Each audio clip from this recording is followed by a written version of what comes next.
Olá, bom dia! De acordo com o levantamento da Conab, a Companhia Nacional de Abastecimento, a safra 2020-2021 da cana-de-açúcar deve chegar a 642 milhões de toneladas.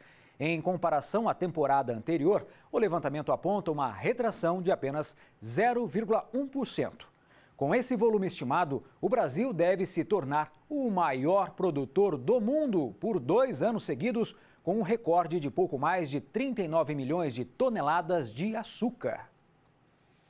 Os preços da uva Crimson recuaram na semana passada. Um dos motivos é a baixa procura nas centrais atacadistas. A demanda por uva nas centrais atacadistas de São Paulo segue baixa, segundo colaboradores do Hortifruti Cepea. Quanto aos preços, recuaram na semana passada. A uva Crimson teve média de R$ 11,25 o quilo na Ceasa de Campinas e de R$ 9,81 na Ceagesp. Quedas respectivas de 0,8% e 9%. As regiões produtoras não apresentam grande oferta da fruta, devido principalmente à baixa produtividade do Vale do São Francisco, região de Pernambuco. A partir de setembro, a produção nordestina deve aumentar, elevando os envios da uva ao sudeste. As regiões que ofertam Niágara também devem ter maior oferta já no próximo mês. O estado de Goiás ocupa a 4ª posição entre os maiores produtores de algodão do país. Em média, são produzidas 108 mil toneladas e, apesar das preocupações causadas pela pandemia do coronavírus, os produtores já planejam a próxima safra.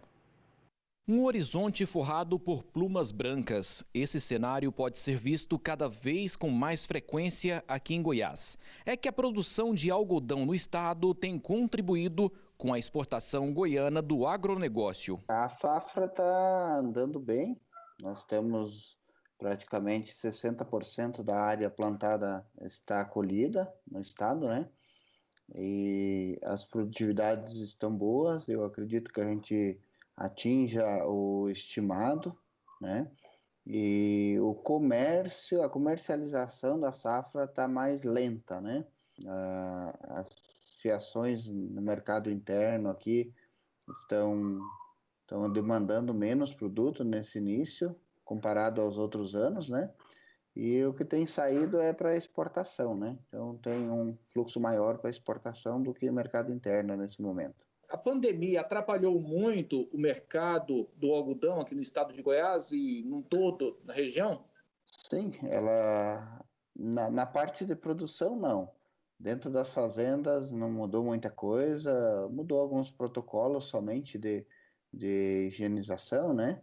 E segurança, mas o que ela impactou foi no mercado mesmo, né? Então, os comércios fechados, as fiações fechadas, e isso retraiu o consumo, né? Então ela atrapalhou nesse sentido, mas no sentido de produção fazenda, ela teve um impacto menor, maior foi na parte comercial. Goiás é o 4º maior produtor de algodão do Brasil. São 28 mil hectares de área plantada, que rendem 108 mil toneladas da fibra. Agora imagina só, o algodão é muito leve. Então, gente, 108 mil toneladas é muita coisa. A preocupação dos produtores de algodão é com o mercado futuro. As incertezas causadas pela pandemia ainda podem ter reflexos na próxima safra. Nós estamos definindo a próxima safra agora, a safra 2021, e os preços internacionais caíram, né, cerca de 20%, e a demanda mundial também caiu. A maior parte do algodão produzido no Brasil tem como destino países asiáticos. Lá, a pluma vira fio de tecido. A estratégia é guardar a produção para tentar vender por um preço melhor, já que o valor da arroba da fibra não está lá essas coisas. Para todo mundo entender, a negociação de compra e venda do algodão é ditada pela Bolsa de Nova York, nos Estados Unidos. Ou seja, a cotação é feita em dólar. A gente negocia com as trades e tal, e esse preço internacional baliza o mercado interno aqui também, sabe? Então você tem um período que está demandando mais algodão, paga um prêmio melhor, sobe um pouquinho o preço. adiciona ao preço da tela Nova York um prêmio, né? Mas é o que não vai ocorrer agora com a super oferta de produtos, né? Os preços da batata Ágata subiram nas principais centrais de distribuição do país. A alta na central carioca chega a 31%. A saca de 50 quilos da batata Ágata fechou em alta na semana passada nas principais centrais de distribuição do país. Em São Paulo, os valores ficaram em R$ 93, um aumento de 28% frente aos últimos registros. Já no Rio de Janeiro, a saca saiu a R$ 86, uma alta de pouco mais de 31%. E em Belo Horizonte, ficou em torno de R$ 83, 23% a mais que na última semana. De acordo com informações do HF Brasil, os preços ficaram elevados porque houve menos colheita no final de semana. E os principais produtores do Sudoeste Paulista, da Chapada Diamantina, de Cristalina e de Vargem Grande do Sul pararam as atividades devido ao intervalo de colheita da safra de inverno. Os trabalhos devem retornar nos próximos dias. O preço do arroz, item básico da alimentação do brasileiro, disparou. Em algumas capitais, o reajuste acumulado do ano até julho chegou a 21%. E o principal motivo dessa alta começa no campo. Esses grãos branquinhos agora valem ouro.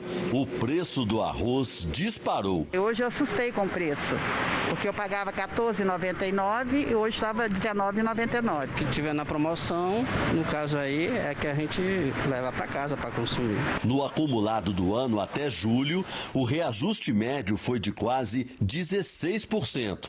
Entre as capitais, a maior alta foi em Salvador, 21%. Em seguida, Fortaleza, onde o arroz ficou 19% mais caro.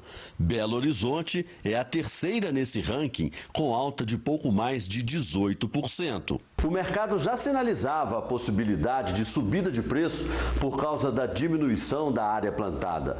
Mas a alta veio mais rápido e mais forte que o esperado. Com mais consumidores em casa e com a estocagem de alimentos, lá no início da pandemia, houve pressão nas cotações. No mundo todo também houve maior procura e as exportações do arroz brasileiro dispararam.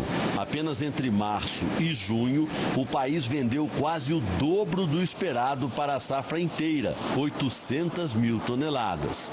Com preço alto, a sugestão é pesquisar. O segredo é comprar sempre no local mais barato e privilegiar produtos que têm ali um bom controle de qualidade. O preço do leite pago ao produtor subiu 8% em julho e a alta deve continuar até o final deste mês. O preço do leite pago ao produtor teve forte alta no pagamento realizado em julho, referente à produção de junho. Considerando a média ponderada dos 18 estados pesquisados pela Scott Consultoria, o incremento foi de 8,7%. A produção nacional de leite cresceu em junho e em julho, mas o volume médio captado nesses 2 meses foi 4,5% abaixo na comparação com o igual período do ano passado. Do lado da demanda por leite cru, as indústrias de laticínios aumentaram o processamento diante da maior movimentação no mercado interno, com a flexibilização da abertura do comércio e auxílios do governo, que tem refletido em melhora do escoamento. Os estoques mais enxutos nas indústrias nos últimos meses, devido às incertezas com relação à pandemia, acirraram a concorrência pela matéria-prima. Para o pagamento a ser realizado em agosto, referente à produção entregue em julho, o viés é de alta no preço do leite pago ao produtor. As exportações de produtos de origem avícola seguem aquecidas em meio à pandemia do coronavírus. Mas, de acordo com especialistas, a rentabilidade neste ano deve vir do mercado interno. Santa Catarina é o segundo maior produtor e exportador de carne de frango do Brasil. A avicultura catarinense é considerada uma das mais avançadas do mundo em termos de tecnologia, biosseguridade e gestão. O estado foi pioneiro na implantação de modernas indústrias de abate e processamento de frango. Também saiu na frente no modelo de integração entre produtor e agroindústria, o que gera renda e estabilidade no campo. Cerca de 7 mil produtores trabalham nesse sistema integrado e são responsáveis por abastecer os mercados interno e externo com carne de extrema qualidade. 2019 foi um dos melhores anos para a avicultura de Santa Catarina. Mais de 1 milhão de toneladas de carne de frango foram enviadas para países como Japão, China e Emirados Árabes. E mesmo diante da pandemia de coronavírus, as exportações seguem aquecidas em 2020. Mas a grande aposta do setor é no mercado interno. Uma mudança no hábito dos brasileiros deve levar ao aumento no consumo da carne de frango. No caso da avicultura, há uma perspectiva de que o mercado interno garanta um equilíbrio para o setor esse ano, já que com a Covid-19 e a consequente crise econômica decorrente da pandemia, provavelmente o que vai se verificar nos próximos meses é uma migração de grande parte dos consumidores, que antes consumiam carne bovina e carne suína e passam a procurar uma proteína mais barata, como a carne de frango. Então isso deve garantir uma boa rentabilidade para o setor este ano e é uma das apostas para que haja um equilíbrio entre produção e demanda. Santa Catarina é uma das zonas livres da febre aftosa. Ainda assim, o estado adotou o sistema de brincagem, uma identificação que controla e regulamenta os bois nascidos em território catarinense. A ação é uma forma de evitar doenças nas zonas rurais de todo o estado. Esse é um acessório que todo bovino e bubalino nascido em território catarinense precisa usar. O kit de brincos é colocado no animal antes dele completar 6 meses de idade. Um amarelo fica na orelha direita e um verde na esquerda, contendo um número e um código de barras. É uma espécie de carteira de identidade do animal com todas as informações sobre ele: data de nascimento, sexo, município de origem, nome do produtor. E dá para saber até quem é a mãe. A identificação dos animais é chamada de brincagem e é obrigatória em Santa Catarina desde 2008, ou seja, há 13 anos. Por ser o único estado do Brasil com a certificação de área livre de febre aftosa sem vacinação, o processo é fundamental para monitorar o rebanho e evitar a entrada de animais vindos de outros estados e de doenças que possam afetar a produção e a economia catarinense. No estado, são mais de 4 milhões de cabeças de gado registradas uma a uma. Qualquer foco de doença ou irregularidade que surja, é possível rastrear o animal e resolver o problema imediatamente. Então a gente sabe assim, o foco está nessa propriedade X, e ela vendeu animais para Y, para Z e recebeu da propriedade S. Então a gente pode fazer essa rastreabilidade toda, que daqui a pouco esse foco detectado nessa propriedade pode não ser a origem. Ele pode ter vindo, de repente, de uma outra propriedade. Isso tudo a gente tem condições de avaliar dentro do sistema, porque a gente tem exatamente isso. Toda a vida do animal está registrada no nosso sistema de identificação, em função do número que ele carrega no peito. Esse rigor no cuidado com bovinos reflete em toda a cadeia do agronegócio, do mercado de aves a suínos. É um universo que ele todo se interliga, porque se nós tivermos hoje uma doença, dependendo da doença que nós tivermos em aves, vai fechar os outros mercados. Se tiver em bovinos, vai fechar os outros mercados. E o brinco, ele entrou exatamente como eu comentei no início, é para dar aquela garantia que o animal é daqui, é para dar garantia que ele não está vindo de uma área onde tu tem um animal que potencialmente está vacinado para a febre aftosa. Isso daí, para os mercados exigentes, ele é ele te dá uma confiança maior no sentido assim, olha, as doenças relacionadas aos bovinos que fechariam mercados, elas estão muito bem controladas e algumas até erradicadas, né, dentro de Santa Catarina. A queda na produtividade do azeite de dendê preocupa as baianas do acarajé. A ausência do produto fez o preço disparar no mercado. O problema está na safra do produto deste ano, que está bem abaixo do esperado. O azeite de dendê está valendo ouro. A garrafa de 1 litro, que custava em média R$ 5,00, está por R$ 9,00. O balde de 16 litros, muito utilizado nos tabuleiros de acarajé, passou de R$ 65 para R$ 120.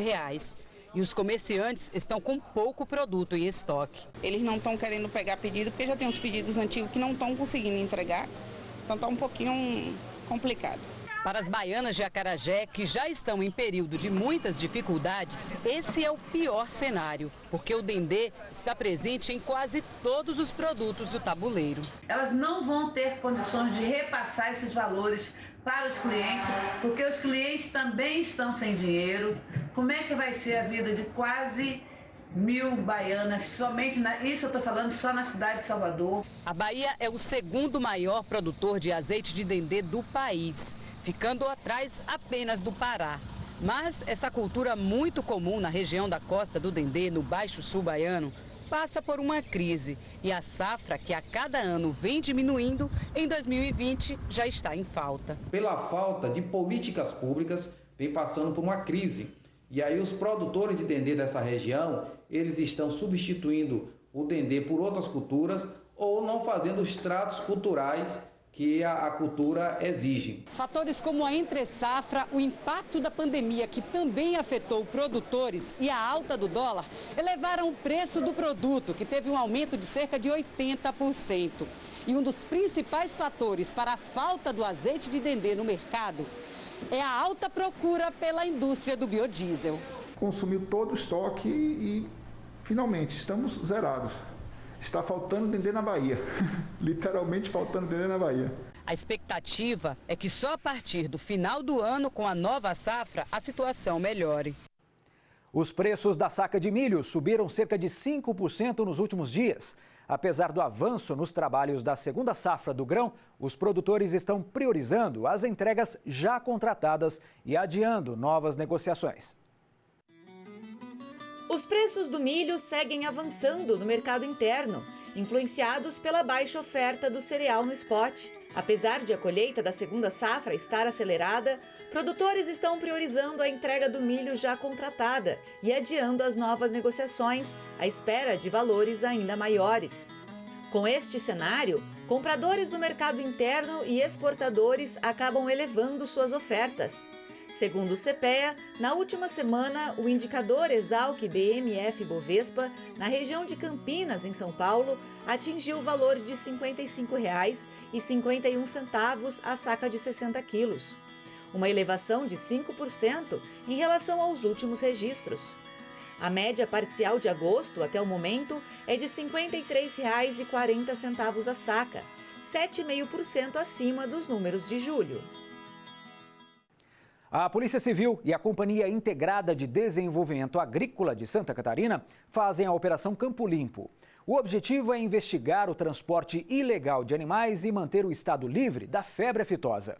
Em Santa Catarina não é permitida a entrada de animais vindos de outros estados. Caso isso aconteça, é necessário que os animais passem por uma quarentena e realizem testes para a febre aftosa. Para identificar o rebanho catarinense, todos os animais nascidos no estado são obrigados a usarem um brinco como certificação. Toda vez que a gente chega numa propriedade, a gente fiscaliza os bovinos. Primeiro a gente olha eles, faz uma inspeção, né? Faz uma inspeção nos animais, verifica se tem sinais de doenças. Em não tendo, a gente passa esses animais a verificar os brincos, né? Se estão com brincos e se estes brincos estão colocados da forma correta, sem adulteração. Essa é uma forma de manter os animais e as propriedades livres de febre aftosa. A doença é causada por um vírus e que provoca febre e aftas na boca e no casco dos animais. O estado de Santa Catarina é livre de febre aftosa sem vacinação desde 2000 e reconhecido pela Organização Mundial de Saúde Animal desde 2007. O trabalho de fiscalização realizado pela SIDASC é importante para manter as propriedades livres da doença. Félix tem 190 cabeças de gado e todos os animais estão identificados. A propriedade dele é livre de brucelose e tuberculose desde 2012. Para o produtor rural, a fiscalização da SIDASC é importante para manter o estado como o único do Brasil sem febre aftosa. Todos os nossos animais aqui passam por um processo fitossanitário, tanto de doenças que podem vir de outras propriedades, como também doenças que podem ter dentro da nossa propriedade. Apesar do anúncio feito pelo governo chinês de que identificou traços de coronavírus em carne de frango, as exportações brasileiras continuam a todo vapor. Inclusive, a média diária deste mês só fica atrás dos registros de julho. Confira. Os preços da carne de frango vêm registrando movimentos distintos nas principais regiões produtoras nesta segunda quinzena do mês de agosto. De De acordo com pesquisadores, as exportações aquecidas têm elevado as cotações, enquanto a demanda doméstica, um pouco enfraquecida, impede novas valorizações em algumas regiões, principalmente a paulista. Apesar da apreensão do setor com a notícia de que o órgão chinês identificou traços de contaminação de coronavírus em um lote brasileiro de carne de frango, as exportações se mantêm em ritmo acelerado neste mês. Segundo a Secretaria de Comércio Exterior, nos 10 primeiros dias úteis de agosto, a média diária de embarques de carne de frango in natura foi de 18 mil toneladas, a maior deste ano, superando em 23% a do mês de julho. Os preços do limão Tahiti continuam altos no mercado doméstico. Apesar de uma pequena queda na semana passada, a caixa chega a ser negociada a R$ 92. De acordo com informações do CPEA, as cotações do limão Tahiti seguem em altos patamares, apesar da leve retração nos últimos dias. Na parcial desta semana, a média de comercialização da fruta foi de R$ 92,41 a caixa de 27 quilos, uma queda de apenas 0,6% em relação ao período anterior. A oferta do limão continua reduzida e deve crescer só no mês que vem. Os frutos ainda não estão no tamanho e estágio de maturação adequados para a colheita, tendo em vista o clima seco nos últimos meses. Já o mercado de laranja segue normalmente devido ao bom ritmo de moagem nas grandes indústrias paulistas. A demanda, por sua vez, esteve mais aquecida para a laranja Valência, que teve uma colheita mais intensa na semana passada. Na parcial dos últimos dias, a laranja pera teve um aumento de 0,8% frente à anterior, com uma média de R$ 30,35 a caixa de 40 quilos. Neste mês, a região norte do Paraná encerra a primeira parte da safra de inverno do tomate. Segundo informações do HF Brasil, a colheita começou em junho, mês em que as cotações foram abaixo dos custos de produção. Porém, o panorama não mudou muita coisa em julho, o que prejudicou, portanto, toda a rentabilidade da safra. Os preços ficaram na média de R$ 10 e R$ 20 nesses meses. Só agora, em agosto, que os valores voltaram a reagir. Embora tenha registro de algumas pragas nas lavouras, a produtividade na temporada tem sido satisfatória. A segunda parte da safra de inverno deve iniciar em outubro e deve durar até dezembro. Produtores rurais de Presidente Prudente, no interior paulista, participaram de um dia no campo para conferir os resultados de experimentos realizados com a batata doce. Essa experiência tem como objetivo aprimorar a qualidade do tubérculo na hora do plantio. Esta propriedade na zona rural de Pirapozinho foi utilizada como campo experimental para o melhoramento da produção de batata doce e rosada. 7 estações foram preparadas para os testes e cada uma delas recebeu um tipo de fertilizante. Os produtos foram desenvolvidos por empresas do segmento agropecuário. O Emanuel é representante de uma delas e conta que a utilização de outras fórmulas pode fortalecer a lavoura. Ele é um cálcio pronto disponível para a cultura do HF, isso é muito importante. Ele melhora a qualidade de casca, o enchimento.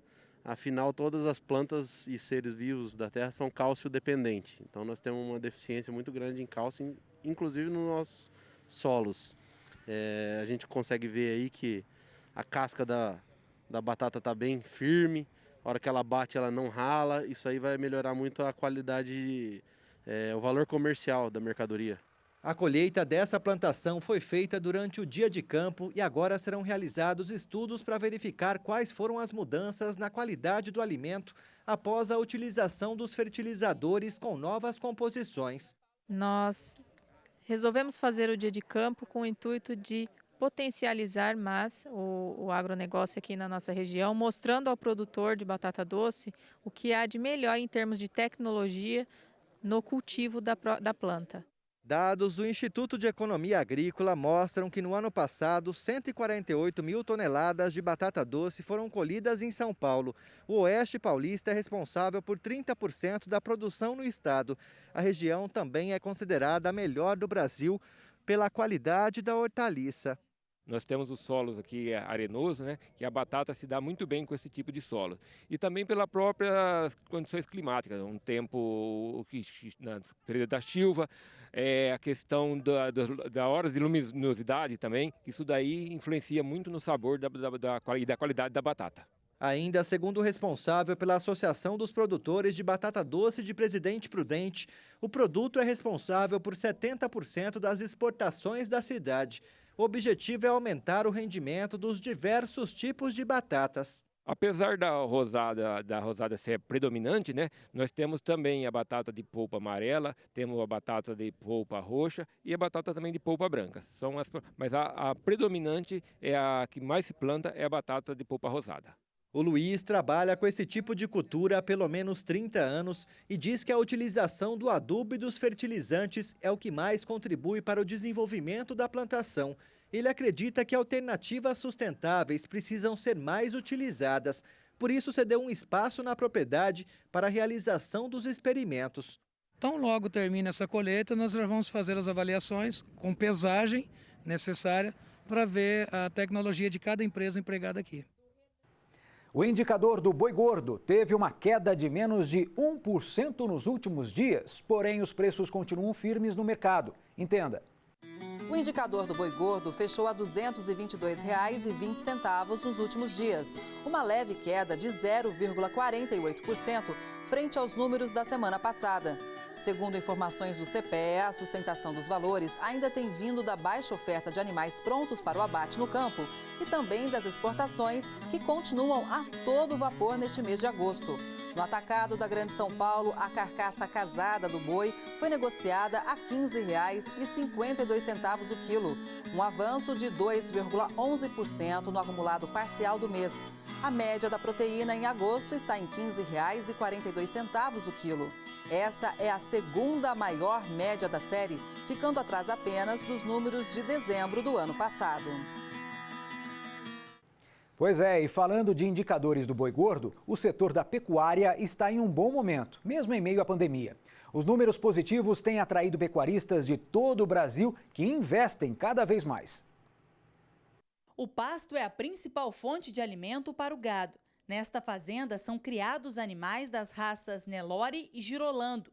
Há 3 anos, os pecuaristas estão investindo no melhoramento genético e já perceberam bons resultados. O mercado está bastante aquecido de um ano para cá, né? Ano passado a gente comprava um bezerro por R$ 1.200. Hoje um bezerro chega a valer R$ 2.000. Então esse aumento da demanda para o mercado chinês, mercado árabe, então tem melhorado o valor da arroba do boi gordo e também dos bezerros aqui no Brasil. O boi demora em média de 2 anos e meio a 3 anos para estar pronto para o abate. O preço da arroba varia muito, de acordo com o animal e também com o estado. Inclusive, muitos pecuaristas de Minas Gerais e do Espírito Santo estão procurando produtores do estado do Rio de Janeiro para comprar bezerros. Como a demanda está alta, tem vindo gente de outros estados comprar bezerro aqui, tanto Nelore, de boa qualidade, quanto bezerros mestiços também. A pecuária tem se tornado uma boa alternativa para os produtores rurais de Campos, no norte do estado do Rio.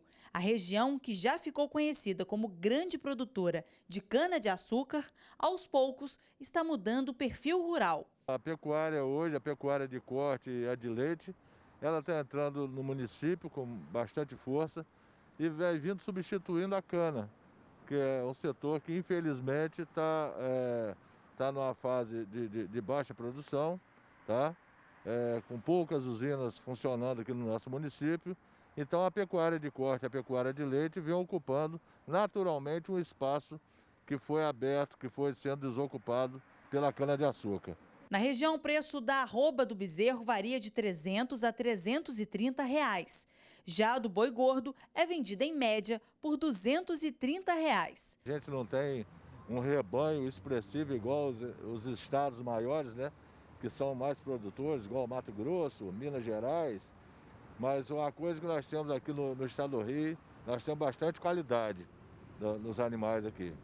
A Confederação da Agricultura e Pecuária do Brasil prevê grandes oportunidades para o setor nos próximos anos. Há uma expectativa de aumento em 14% no volume de carne bovina exportada, podendo atingir mais de 2.700.000 toneladas, equivalente à carcaça. Além disso, o volume exportado de carne bovina deve representar mais de 25% do total produzido no Brasil, a maior participação da exportação na história. De acordo com a Associação Brasileira de Frigoríficos, as exportações brasileiras de carne bovina aumentaram 21% em maio de 2020, em comparação com o mesmo período do ano passado, impulsionadas pelo avanço nas compras chinesas da proteína, que responderam por mais de 50% do total. Este pecuarista dividiu uma área da fazenda em 32 piquetes. Cada um equivale a 2 campos de futebol. O objetivo é aumentar a produtividade com a engorda mais rápida dos animais. Nós vamos começar com 300 para engorda, onde você vai botar o boi com 9, 10 arroba para em 2, 3 meses tirar com 15, 16 arrobas. A caixa de 29 quilos da cenoura está sendo vendida por R$ 22,00 em algumas regiões. Esse valor é um salto de 60% em relação ao mês passado. Entenda os motivos. A oferta de cenoura está controlada neste mês. Nas regiões de São Gotardo, em Minas Gerais, e Cristalina, em Goiás, a caixa de 29 quilos foi vendida na média de R$ 22,50, um aumento de 60% em relação ao mês de julho. Essa alta, de acordo com o HF Brasil, é um reflexo da diminuição da oferta nacional na primeira quinzena de agosto. Além disso, a valorização pode estar relacionada a outros fatores, como o encerramento total da safra de verão e o intervalo de colheita em algumas produções espalhadas pelo Brasil. Os primeiros lotes de inverno colhidos também estão menos produtivos que os últimos de verão, uma vez que foram plantados em período de muito calor e chuva. Esse cenário positivo ao produtor deve continuar até meados do mês que vem. A demanda industrial por mandioca caiu na última semana e os preços estão oscilando nas lavouras. A demanda industrial por mandioca recuou nos últimos dias. Segundo informações do CPE, a menor procura pela matéria-prima está atrelada à redução da moagem por parte de algumas indústrias de fécula, visto que a demanda pelo derivado segue baixa. Na semana passada, os preços oscilaram, registrando altas pontuais em alguns dias, principalmente onde o déficit hídrico é maior. Mas a média a prazo para a tonelada de mandioca nas fecularias foi de R$ 322,93, 1% abaixo da média anterior. Em 4 semanas, a queda acumulada é de 2,6%. É preciso investir na diversificação de plantio para equilibrar os custos e aumentar o lucro. É o caso do seu Alexandre, que na mesma propriedade trabalha com cenoura, beterraba e repolho. Para um produtor, essa com certeza é uma das imagens mais bonitas durante toda a vida de trabalho duro na roça. Aqui é a lavoura de beterraba do seu Alexandre. E olha que aqui ele conhece já de cor e salteado tudo o que acontece com a lavoura. Daqui a quanto tempo vai colher, seu Alexandre? Em torno de 15 dias, ela já está só terminando de fechar o ciclo, né? Logo, logo, ó, os caminhões vão estar saindo daqui. E cheios, carregados, porque está muito boa a produção dele. Qual que é a expectativa de produção do senhor aqui? Aqui em torno de 1.500 caixas por hectare. Como é que é o processo de colheita da beterraba? É igual ao da cenoura ou não? Não, esse aqui não precisa fofar, né? A pessoa... É só puxar? Só puxar e quebrar manualmente. É quebrado assim, ó. Já quebra a rama aqui na roça mesmo? Aí é mais difícil, tem que fazer aqui, ó. Ah, deixa eu ver se eu consigo trabalhar para o senhor aqui, seu Alexandre. É um pouco duro. Ó. Aí, ah, eu tô forte. Tá boa. Sabe por que eu tô forte? Tá ótimo. Tô comendo beterraba e cenoura. A imagem é de encher os olhos, verdinha. Para tentar organizar o financeiro da fazenda, o produtor investe também no cultivo do repolho. A diversidade pode trazer equilíbrio entre custo de produção e lucratividade. Agora a gente já tem um cenário diferente, muito bonito. Lá, bem ao fundo, tem cenoura. E aqui onde a gente está é uma lavoura de repolho. Se você prestar atenção, vai ouvir o barulho das folhas enquanto eu caminho. Olha só. Será que tem saúde? As folhas estão até crocantes. E a gente para aqui, ó. Ouviu? Olha o tamanho dessa folha de repolho. Que saúde, hein?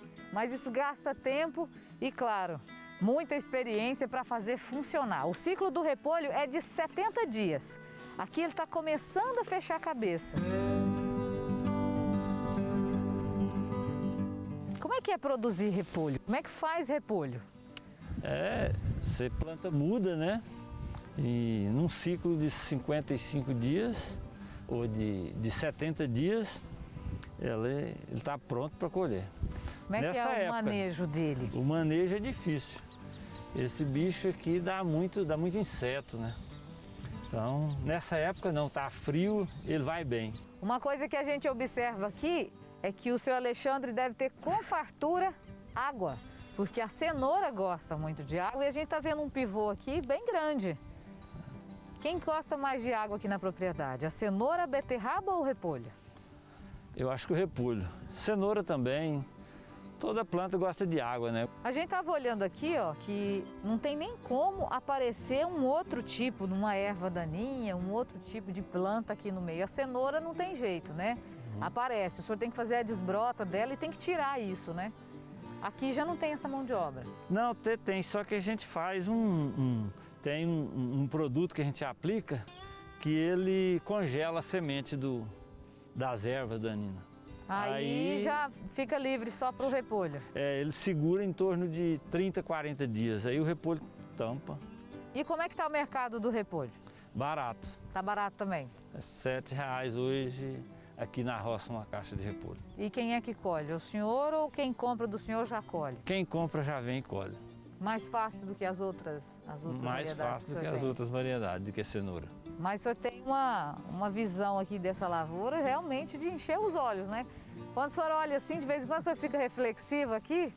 A gente fica feliz, né, de colher um produto bom, né? E que todo mundo gosta, o comprador chega e quer levar, né? É fácil de vender. A colheita de abacaxi pérola começou no mês de julho e vai até o mês que vem. A cidade de Jaraguá, em Goiás, é conhecida como a capital do abacaxi. E por lá tem plantação com quase 500 mil pés da fruta. A repórter Lorena Gomes foi conferir de perto e traz todos os detalhes pra gente. Aos poucos, o caminhão vai ficando carregado. O objetivo do dia é encher o veículo com 7,5 toneladas de abacaxi pérola. É tempo de colheita e a safra deste ano promete. Os frutos também, eles estão maiores. E essa turma aí vai ter muito trabalho, porque a gente está numa plantação aqui em Jaraguá e só aqui são 490 mil pés de abacaxi. É muito trabalho, é uma colheita que segue até setembro. Olha só esse abacaxi aqui que eu peguei agora, olha o tamanho dele. Quem trabalha com ele, quem mexe com ele sabe muito bem do assunto. É o Itamar do abacaxi, trabalha há 20 anos já com abacaxi, né, Itamar? Isso, mais ou menos 20 anos já. Só de olhar assim você já sabe se tá bom ou não. Já tá no sangue, né? Vai dar uma vida aí no meio do abacaxi. Não precisa nem tocar, eu aqui ia tocar nele. Não, só com os olhos a gente já conhece. Agora, para chegar até aqui e ficar bonito desse jeito, é um trabalho longo que você tem pela frente, né? Com certeza. Essa lavoura foi plantada no mês de fevereiro do ano passado, né? Então hoje já está inteirando 17 meses. Então até terminar a safra já vai estar com 19 meses. O ciclo é esse mesmo, né? Isso, é normal. Eu estava perguntando ao Itamar se cada pé desse só dá um abacaxi, porque olha só que interessante. A gente vai mostrar isso aqui, Edil, mostra esse aqui, ó. Que já foi tirado. Tem que ter cuidado aqui, que eu já até me furei aqui para ficar esperto, né? Aí, ó, aí esse aqui já foi tirado um. Então daqui não vem mais outros? Não. Esse aqui agora daqui uns 2 meses essa muda tá madura, né? Aí a gente vai tirar ela e colocar no outro terreno, fazer uma nova colheita. Outra coisa, eu percebi também que vários estão aqui com um jornal enrolando eles. Por quê? Isso, olha aqui, ó. Mostra aqui, ó. Vendo? Se você não tampar o abacaxi, ele trinca e queima. Nosso sol ele é muito quente, né? Então o abacaxi à noite ele fica muito fresco e durante o dia, se você não tampar, queima. Tem que enrolar todo. Todos, tem que tampar tudo. Não corta a mão não aí? Não tampa nada, os meninos estão acostumados. Então a gente não pode ir assim, né? Não pode levar a mão, tem que levar a mão assim, ó. A gente fala que acostumou, né? O abacaxi acostuma com a gente, vai conversando com os pés e vai acostumando. E aí, Itamar, você falou que é um ciclo que vai durar aí no total uns 19 meses, mais ou menos, né? Mas aí como é que começa? Quando vocês começam a plantação, quando é que o fruto começa a aparecer? A gente induz o pé, né, de 11 a 13 meses. O pé já está formado, aí você vem com um produto induzindo o pé, né, com etrel e carbureto. Aí você bate o remédio no pé dele, aí vai sair a frutinha, com 45 dias sai o fruto. Aí a gente fala a data de aniversário. O dia que você induziu, 6 meses é a época de colheita. 80% do que é colhido vai para Brasília. Os outros 20% são distribuídos para pequenos comerciantes da região. Até setembro, cerca de 40 caminhões, ou seja, uns 300 mil abacaxis, devem ser colhidos durante essa safra. E nessa área aqui de 15 hectares, a gente vê abacaxi de todo tamanho. Olha só esse aqui. Esse aqui, faz 2 meses que começou a sair o fruto. O Tamar disse que daqui a uns 4 meses, mais ou menos, ele já está pronto para a colheita. Eles já estão tirando ali uns, separando, porque aqueles são médios. E aí olha só o tanto que tem. E a gente vai vendo cobertos com o jornal, como ele falou, para evitar que o sol forte dessa época, da secura, acabe queimando mais o abacaxi, né? E a gente vê que tem umas partes aqui, alguns que não deram muito certo, mas vão ficando por aqui. Itamar, você está vendo aí, está separando, tem uns que são médios, você separa de acordo com o tamanho, né? Isso. É porque a nossa região, o abacaxi graúdo é de 1,5 kg acima, sabe? Aí o de 1,2 kg, 1,5 kg é o médio. E aquele outro lá é algum descarte, algum defeitinho, né? Aí vai ter a terceira. É isso que a gente quer ver lá, aquele ali do descarte. Vamos lá ver? Alguns a gente vê pela coloração mesmo do abacaxi, que realmente ele não deve estar bom, né? Aí, tá o vendo? que ocorre para ficar assim? Aí às vezes é alguma largata, às vezes é um bico de bomba, né? Não tem jeito de ser 100%, né? Esses vão para o descarte? É. Esse aqui, aí, ó. Coisa mínima, tá vendo? A manchinha, ó. Ele não pode colocar no grande, né? Bacana! E você sabe quais são as frutas da época? Tem uma que inclusive ajuda a melhorar o humor. Ainda assim é preciso procurar bem, viu? Durante a pandemia, os comerciantes dizem que está mais difícil oferecer produtos de qualidade e com bom preço. Frutas bem coloridas, sem machucados e no ponto para consumo. Para chegar até o comércio para a venda, o caminho é longo e exige bastante pesquisa. Nesta loja, por exemplo, a dificuldade está em achar algo bom com um preço acessível para revender, mesmo após a reabertura do Mercadão, na capital paulista. Durante a pandemia, muita coisa aumentou. Assim, eu não posso dizer que eu estou em falta de mercadoria, mas os preços estão indo lá em cima, né? Às vezes a gente não recebe uma mercadoria com a melhor qualidade. Então fica difícil para trabalhar, porque não é todo mundo que entende que você, como fornecedora, está passando por dificuldade para repassar essa mercadoria. Então a gente sofre essa dificuldade, mas como estamos em época de pandemia, todo mundo tem que se ajustar. Pois é, sabe aquela expressão preço de banana? Por enquanto, é melhor não usar. Mesmo sendo fruta da época, eu posso dizer que o preço está elevado, sim, por causa da pandemia. Às vezes a gente não pode nem só dizer que é da pandemia. Também temos as questões da roça, né? O solo, o transporte que fica mais difícil. Tem pessoas que realmente preferem abrir mão de estar trabalhando para estar em casa cuidando da saúde. Então, é um conjunto de fatores que faz com que a gente tenha essa dificuldade agora nessa época de pandemia. Mesmo assim, ainda é uma das melhores maneiras de se manter saudável. As frutas têm diversas vitaminas que ajudam de muitas maneiras. Durante a quarentena exigida pela pandemia do novo coronavírus, muitas pessoas estão ansiosas, com o humor alterado. E tem uma fruta que ajuda exatamente nisso. É o que esta nutricionista explica sobre essa fruta da época. A banana é riquíssima em triptofano. Triptofano, o hormônio do prazer, do humor, do bem-estar. Essa época de quarentena, todo mundo em casa, muitas vezes ficando com quadros depressivos ou de ansiedade, ela ajuda demais. A laranja, por exemplo, ajuda a evitar um possível resfriado, mas vale lembrar que ele não previne contra o novo coronavírus. Riquíssima em vitamina C, em flavonoides. Muito importante a gente lembrar, gente, não existe shots que combatem o Covid, não existe sucos ou frutas em especial, mas existem esse tipo de frutas que auxiliam muito na imunidade, principalmente por causa da vitamina C. As outras frutas da época também têm vários benefícios que são essenciais nesta pandemia. E já que o preço não está baixo, utilizar o máximo das frutas é a melhor maneira de economizar. Uma maçã por dia mantém um médico longe, e tem razão. Ela é riquíssima, além das vitaminas C também, para imunidade. Ela é rica numa substância chamada quercetina. A quercetina ajuda muito combatendo os radicais livres, que são, e ajudando as nossas células, principalmente as células neuronais, as células do cérebro. Então isso vai dar longevidade, vai dar um pensamento mais rápido, uma melhor adaptação das informações. Então vale muito a pena uma maçã ao dia. Olha só essa história. Em Goiânia, uma égua atropelada que seria sacrificada foi salva por uma campanha. O animal ganhou um tratamento veterinário de urgência e a égua ganhou até um novo nome: Esperança. A égua, com fratura exposta na pata traseira esquerda, ficou sofrendo sentada naquele asfalto quente por horas. A agente de trânsito não saiu de perto dela hora nenhuma. Eu lembrei que animais são muito sensíveis, né? Tem o ouvido muito sensível.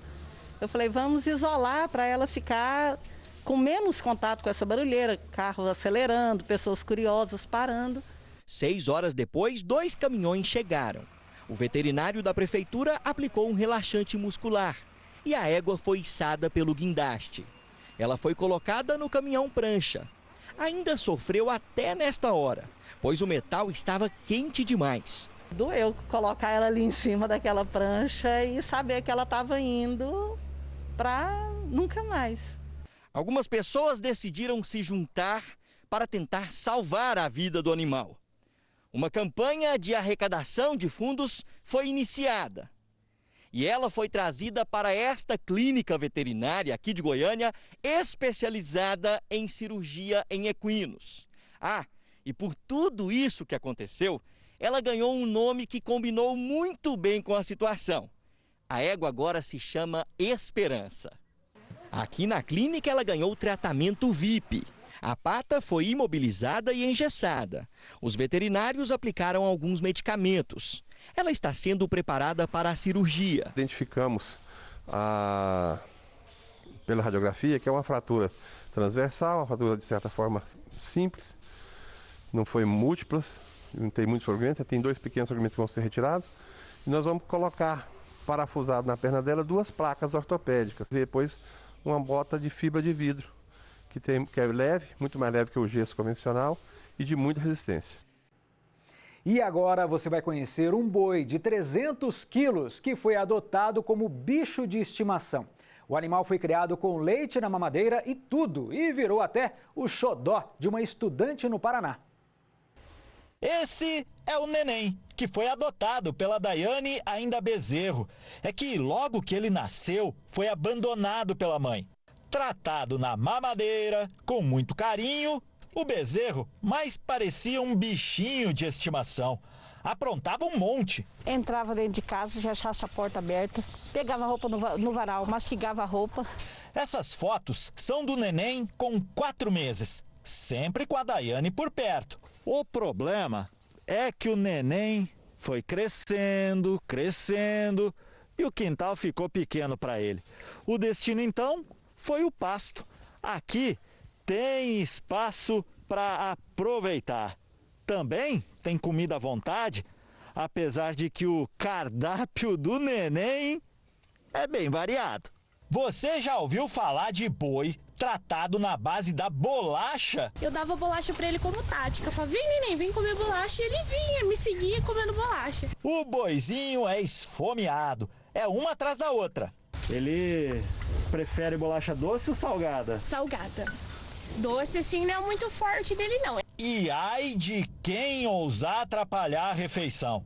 O nosso repórter cinematográfico Rafael Silva que o diga.